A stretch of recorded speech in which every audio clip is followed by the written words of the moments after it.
กับสบายดีสวัสดีท่านผู้ชมทุกท่านเนาะหลังจากที่ไปบันทึกเสียงมาคือนาดีกับบุมีเวลาถ่ายคลิปแล้วก็อัดคลิปลงเลยขณะลุงต้อมมากลับมาแต่ไทยคือนาดียังบ่ทันมีเวลาไปลิ้นน้ำเพิ่นเลยนะเพราะว่าตื่นมาก็ไปเฮ็ดเวียกค่ำมาก็เลิกงานมาก็ต้องแต่งอยู่ครัวกินบ่มีเวลาไปเลยว่ามื้ออื่นนี่แหละจะสิไปลิ้นน้ำเพิ่นกลับมาแต่เฮ็ดเวียกจากสิไปว่ะก็เลยบ่ค่อยมีเวลาสิถ่ายคลิปพี่น้องเอ้ยต้องขอโทษขออภัยนำหลายอันที่ว่าเคยนาดีไปบันทึกเสียงก็ว่าสิอัดเพลงก็ยังบ่ทันได้ปล่อยซะพี่น้องเนื่องจากว่ามันยังบ่ไพเราะเอามาพังเบิ่งแล้วมันยังบ่ไพเราะมันยังบ่เข้ากับดนตรีปานใดเนาะก็เลยว่าบ่ปล่อยลมนำอาจารย์เพิ่นว่าสิไปอัดอีกรอบ2พี่น้องเอ้ยแต่รอบ2นี่ก็บ่ฮู้ว่าสิพลาดหรือบ่ละแต่ว่ารอบ1นี่ยังบ่ทันปล่อยแต่ว่ามื้อนี้สิมาซ้อมร้องเพลงพี่น้อง1ผลงานเพลงชื่อเพลงว่าบวชซีหนีฮักบวชซีหนีฮักเป็นผลงานเพลงลาวพี่น้องเอ้ยบ่ฮู้ว่าเพิ่นสิผิดลิขสิทธิ์หรือบ่เนาะอันนี้ก็ยังบ่ฮู้คือนั่นดีก็ต้องลองเบิ่งถ้าผิดลิขสิทธิ์คือนั่นดีก็คือสิบ่ได้เอาลงถ้าพร้อมแล้วก็ไปรับชมรับฟังนํกันเลยพี่น้องบ่ว่าหลายใหญ่ห้างไป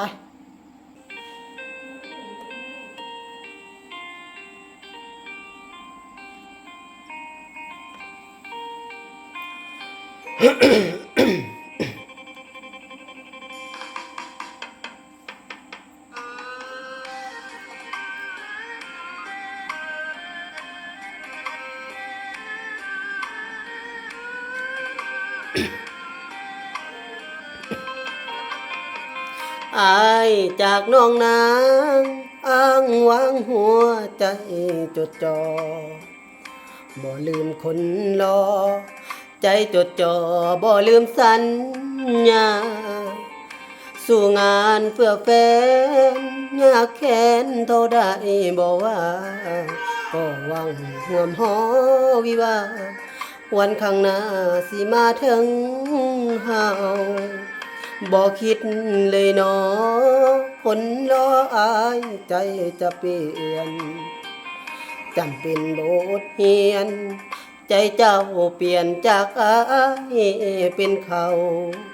ลืมอดีตหักเดือนงายสายตาส่องเงาเจ้าบอกหักอายเบาๆบัดนี้ลืมเฮาสั่นบ่น้องข่าวแววมาว่าการด่าเจ้าเป็นเมียน้อย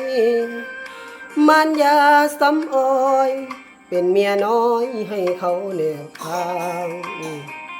มองบนลักขีคนดีที่เขาเหมือนมาเลิกเป็นเมียน้อยแนบข้างลาทุกอย่างสู่บุญธรรมบวชสีนี่ฮักเศร้านักเสียใจแฟนข้าบ่มีปัญญาโบกมือลามีเวรกรรม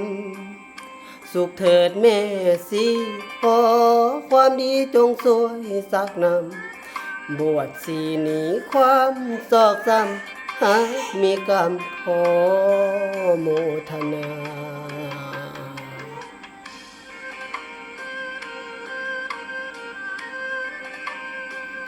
ผิดพลาดประการใดก็ต้องขอโทษขออภัยน้ำหลายๆพี่น้อย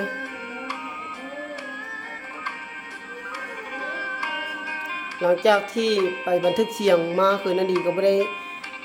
ห้องเพลงเลยพี่น้องเลยลุงต้อมมาก็ยังไม่ได้มีเวลาไปลินน้ำเพิ่นเลยนะเวียกหลายพดบวชสีนี่ฮักเศร้านักเสียใจแฟนข้าบ่มีปัญญาโบกมือลามีเวรกรรมสุขเถิดแม่สิขอความดีจงช่วยสักนำบวชสีหนีความซอกซ้ำหากมีกรรมขอโมทนา ผ บทเพลงนี้มีชื่อว่าบวชซีหนีฮักพี่น้องเป็นบทเพลงที่อกหักซึมเศร้าจากคนรัก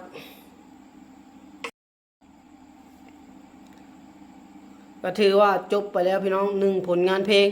เอามือละเพลงพี่น้องเลยก็หลายมือแล้วที่เคยนาดีบ่ได้ลงคลิปเนาะตั้งแต่ไปบันทึกเสียงมาแต่ว่าเพลงที่ไปบันทึกก็ยังบ่ได้ปล่อยดอกพี่น้องเลยเอาไปฟังเบิ่งแล้วมัน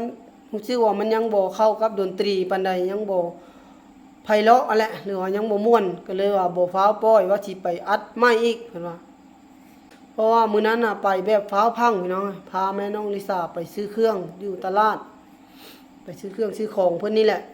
ก็เลยฟ้าวมาหาน้องอลิสายันเพิ่นให้เพราะว่าป้าไว้นำไม่เท่าก็เลยเฮ็ดให้แบบบันทึกเสียงแบบเผานะแบบเผาฮิตรีบร้อนมาซั่นซะก็เลยแบบว่าเฮ็ดให้มันยังเฮามีเวลาบ่พอตอนนั้นก็อีกอย่างก็เฮาก็เข้าบันทึกเสียงแบบเป็นครั้งแรกเนาะพี่น้องเนาะก็เป็นแบบว่ายังตื่นเต้นนะถึงแม้จะเป็นบ่อนที่แบบน้อยก็ตามแต่ว่าเฮายังบ่เคยมีประสบการณ์ก็เลยตื่นเต้นก็เลยเฮ็ดให้ตื่นใหม่ตื่นเต้นแฮงเลยฮ้องออกมาแบบ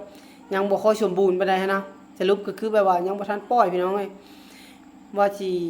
หาเวลาอยู่สิไปบันทึกอีกรอบ2พี่น้องจังสิก็บ่ฮู้ว่ารอบ2ก็สิสำเร็จหรือว่าผ่านหรือบ่เนาะแต่ว่าต้องไปเบิ่งก่อนแต่ก็ยังบ่พันธงว่ารอบ2นี้ไปสิผ่านหรือบ่เอาไว้รอบหน้าพี่น้องเอ้ยจังได๋ก็ฝากเข้ามาติดตามรับชมเพื่อเป็นกำลังใจให้เคยน่าดีนํสำหรับคลิปนี้ก็สิได้ขอจบไว้ส่ำนี้ก่อนเนาะไว้ในนี้ก็สิได้ไปอาบน้ำอาบท่าก่อนนอนช่วงนี้ร้อนพี่น้องเอ้ยก็เลยอาบน้ำดึกๆแน่จังน้อยเพื่อจะให้มันเย็นท้ายนี้ก็ต้องกราบขอบพระคุณ FC ทุกท่านที่เข้ามาติดตามรับชมทั้งช่องเคยน่าดีตั้งแต่ต้นจนจบพี่น้องเอ้ยสำหรับคลิปนี้ขอลำลาพี่น้องไปซ้ำนี้ก่อนบ๊ายบาย